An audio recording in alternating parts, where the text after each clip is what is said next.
Dear students and listeners, السلام علیکم ورحمۃ اللہ وبرکاتہ۔ سب سے پہلے میری طرف سے تمام امت مسلمہ کو رمضان المبارک کی عظیم ساعتیں مبارک ہوں،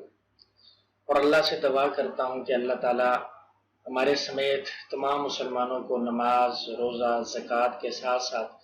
تمام اعمال کی پابندی نصیب فرمائے، اور عظیم ساعتوں میں اپنے اللہ سے رحمت للعالمین کے صدقے مانگنے کی توفیق دے۔ اللہ تعالیٰ تمام امت مسلمہ کو صحت، سلامتی، عافیت اور تمام امت مسلمہ کو صحت، سلامتی اور عافیت نصیب کرے، اور ہمارے اوپر جو آزمائش ہے کرونا وائرس کی، اس سے پوری دنیا کو خصوصاً عالم اسلام کو اس سے جلد از جلد چھٹکارا نصیب کرے۔ دوستو، آج سے میں اپنے اسٹوڈنٹس اور سننے والوں کے لیے اپنے چینل کی وساطت سے باقاعدہ اپنی تمام اکیڈیمکس، موٹیویشنل، کرنٹ افیئرس اور ایجوکیشنل ویڈیوز کے ساتھ ساتھ آج سے باقاعدہ طور پر آسان ترجمہ قرآن الحکیم، سیرت النبی صلی اللہ علیہ وسلم، فضائل اعمال، فضائل رمضان، فضائل نماز، فضائل صدقات اور صوم و صلات کے متعلقہ باقاعدہ ویڈیوز کو اپلوڈ کروں گا، اس امید کے ساتھ اور دعا کے ساتھ کہ نہ صرف آپ ویڈیوز کو اچھے طریقے سے دیکھیں گے بلکہ ان پر عمل کرنے، اور اس دعا کے ساتھ میں اپنے پہلے ٹاپک کا آغاز کرتا ہوں۔ تو اللہ تعالیٰ جو ٹوٹے پھوٹے الفاظ ادا ہوں اس پر سب سننے والوں کو سمجھنے اور اس پر عمل کرنے کی توفیق عطا فرمائے، اور دوسروں تک پہنچانے کی توفیق نصیب کرے۔ دوستو، اپنا ٹاپک سٹارٹ کرنے سے پہلے ایک چھوٹی سی اناؤنسمنٹ کہ ہر ٹاپک کے بعد باقاعدہ طور پر ایک کوشچن ایئر یا کوئز پوچھا جائے گا جو 100% اسی ٹاپک سے ریلیٹڈ ہوگا جو آپ لوگ سنیں گے۔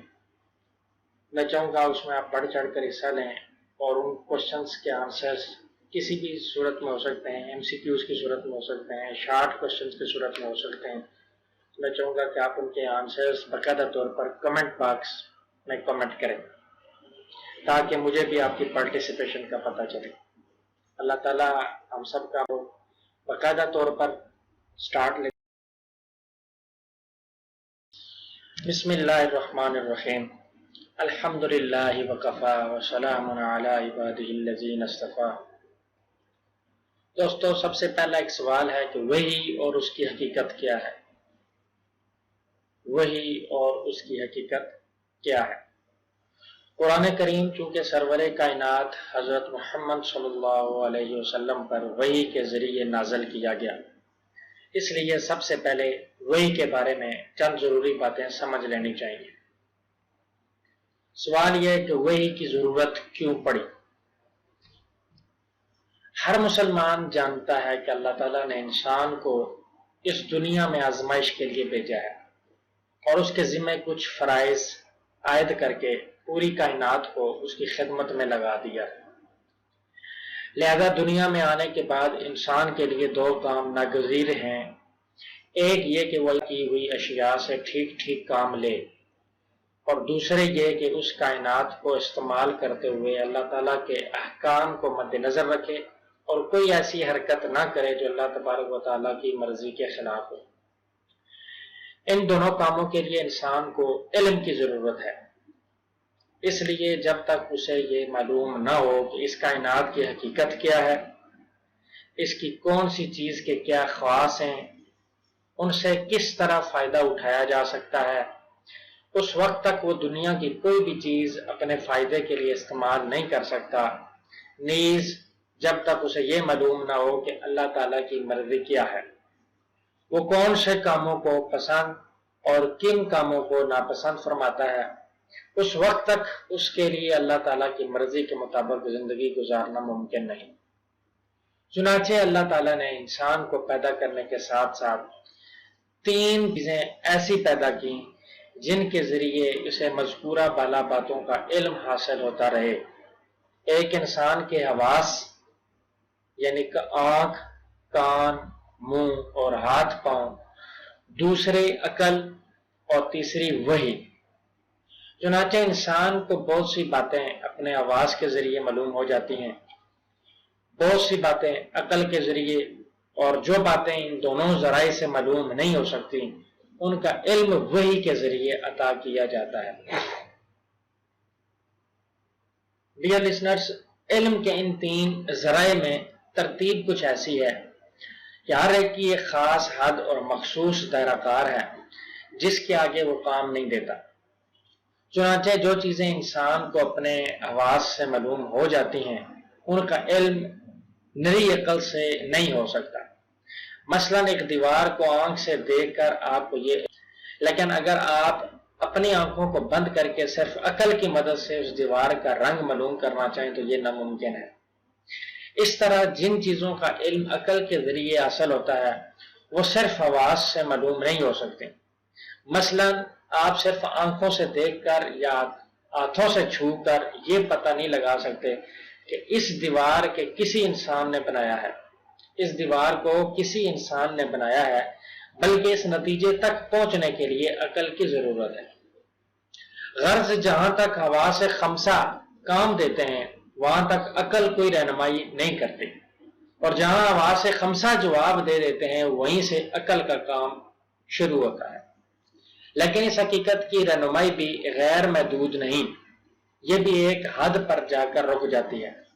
اور بہت سی باتیں ایسی ہیں جن کا علم نہ حواس کے ذریعے حاصل ہو سکتا ہے، نہ باتیں ایسی ہیں جن کا علم نہ حواس کے ذریعے حاصل ہو سکتا ہے نہ عقل کے ذریعے۔ مثلا اسی دیوار کے بارے میں یہ معلوم کرنا کہ اس کو کس طرح استعمال کرنے سے اللہ تعالیٰ راضی اور کس طرح استعمال کرنے سے اللہ کی ذات ناراض ہوگی، یہ نہ آواز کے ذریعے ممکن ہے نہ عقل کے ذریعے۔ اس قسم کے سوالات کا جواب انسان کو دینے کے لیے جو ذریعہ اللہ نے مقرر فرمایا اس کا نام وحی ہے، اور اس کا طریقہ یہ ہوتا ہے کہ اللہ تعالیٰ اپنے بندوں میں سے کسی کو منتخب فرما کر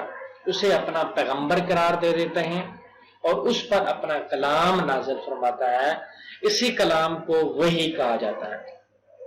یہ بات ایک اور مثال سے شاید زیادہ واضح ہوگی کہ فرض کیجئے کہ میرے ہاتھ میں ایک پسٹل ہے، اسے آنکھ سے دیکھ کر میں اس کا سائز اور اس کی صورت معلوم کر سکتا ہوں۔ میں ہاتھ کسی ٹھوس چیز سے بنی ہوئی ہے، اس کا ٹریگر دبا کر میں یہ جان سکتا ہوں کہ اس میں ایک گولی پوری قوت سے نکل کر دور گئی ہے۔ اس کی آواز سن کر مجھے یہ معلوم ہو جاتا ہے کہ اس سے ایک دھماکہ پیدا ہوتا ہے۔ اس کی نالی کو سونگھ کر یہ پتہ لگا سکتا ہوں کہ اس میں سے بارود کی بو آ رہی ہے۔ یہ ساری اطلاعات مجھے میرے ظاہری حواس یعنی آنکھ، ہاتھ، کان اور ناک سے فراہم کی ہیں۔ لیکن اگر کوئی مجھ سے پوچھے کہ اسے کس نے بنایا تو میرے یہ ظاہری حواس اس سوال کا جواب نہیں دے سکتے۔ اس موقع میں عقل سے سوچتا ہوں کہ تو عقل مجھے یہ بتاتی ہے کہ یہ پستول جس انداز سے بنا ہوا ہے وہ خود وجود میں نہیں آ سکتا، یقیناً کسی کاریگر نے اسے بنایا ہے۔ وہ کاریگر نہ میری آنکھوں سے نظر آ رہا ہے نہ میرے کان سے اس کی آواز سن رہے ہیں، مگر اپنے عقل کے ذریعے مجھے یہ علم حاصل ہو گیا کہ اسے کسی کاریگر انسان نے بنایا ہے۔ اب ایک سوال یہ پیدا ہوتا ہے کہ اس ہتھیار کا کون سا استعمال جائز اور کون سا استعمال ناجائز ہے۔ اس سوال کے جواب میں میری عقل ایک حد تک میری مدد کر سکتی ہے۔ میں عقل سے سوچ سکتا ہوں کہ اس ہتھیار کے ذریعے کسی بے گناہ کو قتل کرنا بہت برا کام ہے جس کی اجازت نہیں ہونی چاہیے، لیکن پھر سوال پیدا ہوتا ہے کہ کس کو بے گناہ کہا جائے اور کس کو مجرم، اور کون سا جرم ایسا ہے جس کی سزا میں اس پسٹل کو استعمال کر کے کسی کو قتل کیا جا سکتا ہے۔ یہ ایسے سوالات ہیں جن پر اگر میں صرف عقل کی بنیاد پر غور کروں تو عقل مجھے الجھن میں ڈال دیتی ہے۔ مثلا اگر ایک قاتل میرے سامنے ہے جس نے کسی بے گناہ کی جان لی، اس کے بارے میں عقل سے سوچتا ہوں تو قاتل نے ایک جیتے جاگتے انسان کو موت کی نیند سلا دیا، اس کی بیوی کو بیوگی کا زخم لگایا، بچوں کو بلا وجہ یتیم بنا کر انہیں باپ کی شفقت سے محروم کیا، اس لیے یہ مجرم اس لائق ہے کہ اسے بھی موت کے گھاٹ اتار کر دوسروں کے لیے عبرت کا سامان بنا دیا جائے۔ لیکن دوسری طرف وہی عقل ایک دوسری دلیل دیتی ہے، وہ کہتی ہے کہ جس مقتول کو مرنا تھا وہ تو مر گیا، قاتل کو قتل کرنے سے نہ وہ واپس آ سکتا ہے، نہ اس کی بیوی بچوں کو ان کا محبوب واپس مل سکتا ہے۔ اس کے بجائے اگر اس قاتل کو بھی قتل کیا جائے گا تو اس کے وہ بیوی بچے مصائب کا شکار ہوں گے جن کا کوئی جرم نہیں ہے۔ میرے دوستو، یہ دونوں دلیلیں عقل ہی کے سارے وجود میں آئی ہیں، اس لیے نری عقل کے بھروسے پر کوئی ایسا فیصلہ کرنا مشکل ہو رہا ہے جس پر سب کی عقل مطمئن ہو جائے۔ یہ وہ موقع ہے جہاں نہ میرے حواس کوئی فیصلہ کن جواب دینے کے قابل ہیں، نہ میری عقل۔ اس موقع پر اللہ تعالیٰ کی ہدایت ہی درکار ہوتی ہے، جو وہ اپنے پیغمبروں پر وہی نازل کر کے انسانیت کو فراہم کرتا ہے۔ اس سے واضح ہو گیا کہ وہی انسان کے لیے وہ اعلیٰ ترین ذریعہ علم ہے جو اسے اس کی زندگی سے متعلق ان سوالات کا جواب مہیا کرتا ہے جو عقل اور حواس کے ذریعے حل نہیں ہو سکتے، لیکن ان کا علم حاصل کرنا اس کے لیے ضروری ہے۔ میں دوبارہ بتاتا ہوں کہ یہ تمام باتوں سے واضح ہو گیا کہ وہی انسان کے لیے وہ اعلیٰ ترین ذریعہ علم ہے، اس کی زندگی سے متعلق ان سوالات کا جواب مہیا کرتا ہے جو عقل اور حواس کے ذریعے حل نہیں ہو سکتے، لیکن ان کا علم حاصل کرنا اس کے لیے ضروری ہے۔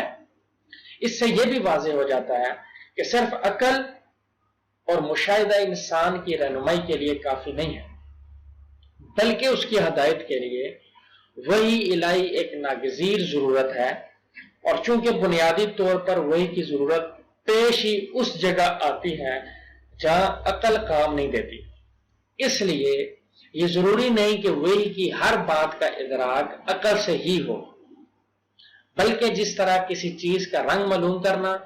عقل کا کام نہیں بلکہ حواس کا کام ہے، اس طرح بہت سے دینی عقائد کا علم عطا کرنا بھی عقل کی بجائے وہی کا منصب ہے، اور ان کے ادراک کے لیے نری عقل پر بھروسہ کرنا درست نہیں۔ جو شخص معاذ اللہ نہ ہو اس سے تو وہی کے مسئلے پر بات کرنا بالکل بے سود ہے، لیکن جو شخص اللہ تعالیٰ کے وجود اور اس کی قدرت کاملہ پر ایمان رکھتا ہے، اس کے لیے وہی کی ایک ضرورت، اس کے امکان اور حقیقت وجود کو سمجھنا کچھ مشکل نہیں۔ اگر آپ اس بات پر ایمان رکھتے ہیں کہ یہ کائنات ایک قادر مطلق نے پیدا کی ہے، وہی اس کے مربوط اور مستحکم نظام کو اپنی حکمت بالغہ سے چلا رہا ہے، اور اس نے انسان کو کسی خاص مقصد کے تحت یہاں بھیجا ہے، تو پھر یہ کیسے ممکن ہے کہ اس نے انسان کو پیدا کرنے کے بعد اسے بالکل اندھیرے میں چھوڑ دیا ہو اور اسے یہ تک نہ بتایا ہو کہ وہ کیوں اس دنیا میں آیا ہے، یہاں اس کے ذمہ کیا فرائض ہیں، اس کی منزل مقصود کیا ہے، وہ کس طرح اپنی زندگی کا مقصد کو حاصل کر سکتا ہے۔ کیا کوئی شخص جس کے ہوش و حواس سلامت ہوں ایسا کر سکتا ہے؟ اپنے کسی نوکر کو ایک خاص مقصد کے تحت کسی سفر پر بھیج دے اور اسے نہ چلتے وقت سفر کا مقصد بتائے اور نہ بعد میں کسی پیغام کے ذریعے اس پر یہ واضح کرے کہ اسے کس کام کے لیے بھیجا گیا ہے اور سفر کے دوران اس کی ڈیوٹی کیا ہوگی۔ جب ایک معمولی عقل کا انسان بھی ایسی حرکت نہیں کر سکتا تو آخر اس خدا بند قدوس کے بارے میں یہ تصور کیسے کیا جا سکتا ہے کہ جس کی حکمت بالغہ سے کائنات کا یہ سارا نظام چل رہا ہے، یہ آخر کیسے ممکن ہے کہ جس ذات نے چاند، سورج، آسمان، زمین،